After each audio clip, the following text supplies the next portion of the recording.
سورۃ الرحمن عروس القرآن، یہ سورہ رحمان جو ہے یہ قرآن کی دلہن ہے۔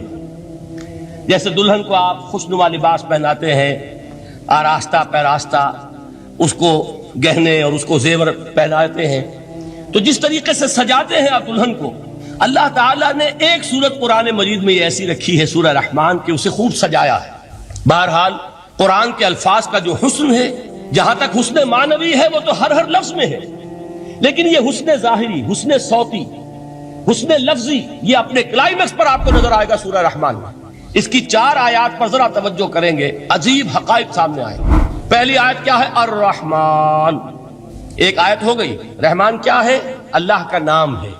کبھی آپ نے غور کیا اللہ کے ناموں میں سب سے پیارا نام کون سا ہوگا؟ رحمان۔ کیوں؟ اس کا مادہ کیا ہے؟ رحمت۔ ہمیں سب سے بڑھ کر جس چیز کی ضرورت ہے وہ کیا ہے؟ رحمت خداوندی۔ اچھی طرح سن لیجئے اس حضور کے قول کو۔ حضور فرماتے کوئی شخص جنت میں مجرد اپنے عمل کی بنیاد پر داخل نہیں ہو سکے گا جب تک کہ رحمت خداوندی دستگیری نہ کرے۔ کسی صحابی نے بڑی ہمت اور جرأت کا ثبوت دیا کہ پوچھ لیا، کیا حضور آپ بھی؟ جب آپ نے فرمایا کوئی شخص داخل نہیں ہو سکتا جنت میں محض اپنے عمل کی بنیاد پر جب تک کہ رحمت خداوندی جو ہے وہ دستگیری نہ فرمائے۔ پوچھا گیا کیا آپ بھی؟ آپ نے فرمایا ہاں میں بھی۔ آپ اندازہ کیجئے کہ اگر محمد الرسول اللہ بھی رحمت خداوندی کے ضرورت مند ہوں تو تاب دیگرہ چہ رسد، ہماری تو سب سے بڑی ضرورت رحمت خداوندی۔ اب یہ رحمت جو ہے قرآن مجید میں اللہ تعالیٰ کی یہ شان 2 الفاظ کے ذریعے سے آتی ہے، رحیم اور رحمان۔ اور کوئی مادہ نہیں ہے جس سے 2 نام بنتے ہوں اللہ کے، لیکن یہ مادہ ہے واحد رحمت کا کہ جس سے رحمان بھی ہے رحیم بھی ہے۔ رحیم صفت مشبہ ہے، رحمت دائم ہو جائے گی، مستقل ہوگی تو رحیم کہیں گے۔ اور رحمان، اس میں رحمت کی ہے وہ شان ہے کہ جیسے ٹھاٹھے مارتا ہوا سمندر ہو، ہیجان کی کیفیت، طوفانی کیفیت، رحمت خداوندی کا طوفانی جوش، وہ ہے رحمان۔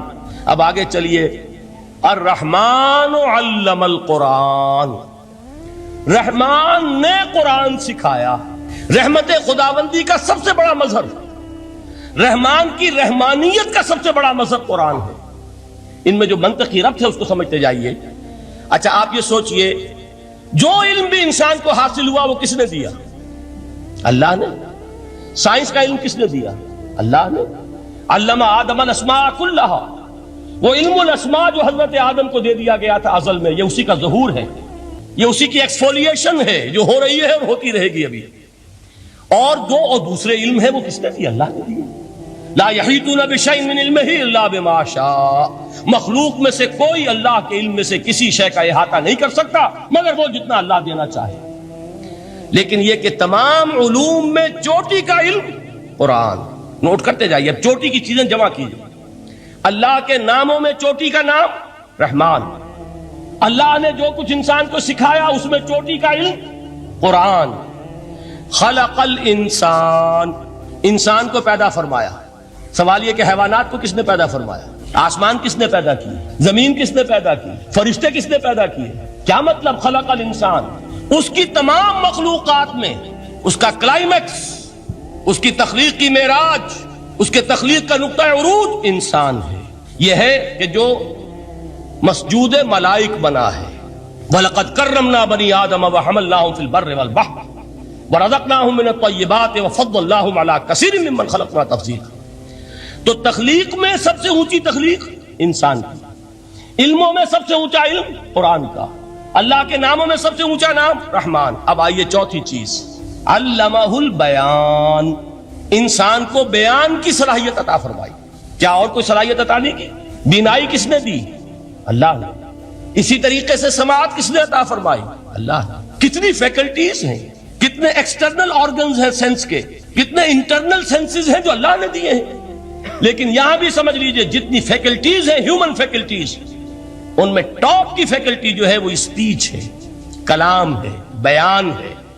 جن لوگوں نے میڈیکل سائنس کا مطالعہ کیا ہے وہ جانتے ہیں کہ یہ برین ہے، ہیومن برین، اس برین میں جو وہ اوپر ایک زرد سا مادہ ہوتا ہے، گرے میٹر، اس کی ایک کوٹنگ ہوتی ہے، یہ ہائیسٹ ایوالوڈ فارم ہے، اور اس میں سب سے بڑا رقبہ جو ہے وہ اسپیچ سینٹر کہلاتا ہے۔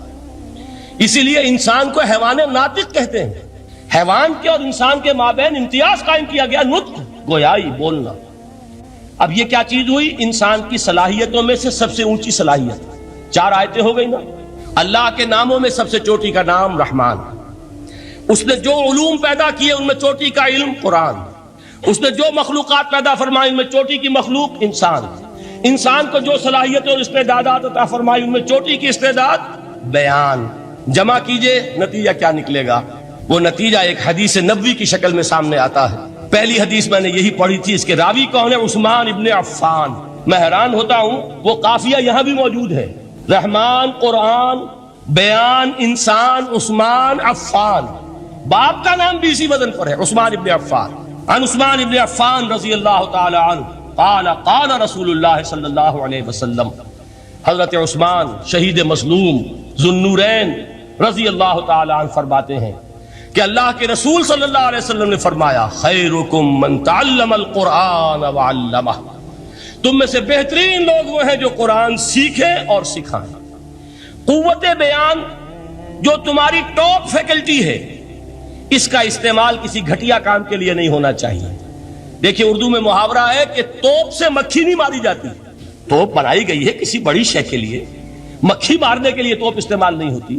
یہ قوت بیان جو ہے، جو ٹاپ موسٹ فیکلٹی ہے ہیومن جو فیکلٹیز ہیں ان میں سے، اس کا استعمال بھی ٹاپ موسٹ ہونا چاہیے۔ قرآن کو بیان کرو۔ وہ جیسے کہ علامہ اقبال نے کہا ہے، بلکہ غالباً ان کے قبر پر آس پاس جو اشعار لکھے ہوئے ان میں سے ایک یہ بھی ہے، اگر یک قطرہ خونداری، اگر مشتے پرے داری، بیابامن تو آموزم طریق شاہ بازی را۔ اگر تمہارے اندر ایک قطرہ بھی خون کا ہے اور مٹھی بھر بھی پر اگر اللہ نے دیے ہیں تو میرے پاس آؤ کہ میں تمہیں شاہبازی کے طریقے سکھاؤں۔ اسی طرح جان لیجئے، اگر اللہ نے قوت گویائی عطا فرمائی، اگر اللہ نے تمہیں حیوان ناطق بنایا، اگر اللہ تعالیٰ نے تمہیں یہ صلاحیت عطا فرمائی، اس صلاحیت کا مصرف دنیا کو نہ بناؤ، اس صلاحیت کا مصرف اللہ کے کلام کو پھیلانے پر اس کو صرف کرو۔ خیرکم من تعلم القرآن وعلمہ۔ خیر جب لفظ آتا ہے بغیر من کے، ورنہ تو آتا خیر من ہو، تو یہ ہوگی کمپیریٹیو جو ایک ایڈجیکٹیو جو ہوتی ہے، لیکن یہ سپرلیٹیو ڈگری ہے جب بغیر من کے ہوگا۔ خیرکم، دی بیسٹ امنگسٹ یو، جو تم میں بہترین لوگ ہیں وہ کون ہیں؟ من تعلم القرآن وعلمہ، جو قرآن سیکھیں اور سکھائیں، قرآن پڑھیں اور اسے بیان کریں۔ آج جان لیجئے سب سے بڑی ضرورت اس بات کی ہے